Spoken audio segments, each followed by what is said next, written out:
የማሳፍሩ አገር ሚገነባ ጥሩ ልጅ ወልደሻል። ኢትዮጵያ ሀገሬ እንጃበል ኢትዮጵያ ልጅ ነኝ በቢቱ አላስመጣም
አቶ አረጋ ከበደ እሳቸውም ይመሰገናሉ።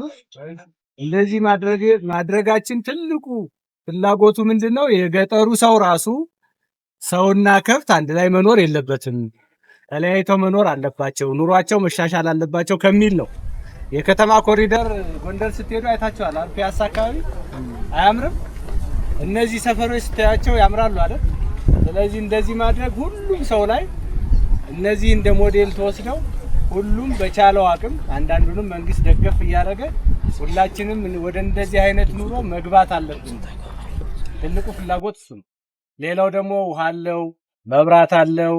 መብራቱ ራሱ ከከብቶችና ከሌሎች ብስባሾች በሚገኝ መብራት እዚሁ በማመንጨት የሚሰራ ነው።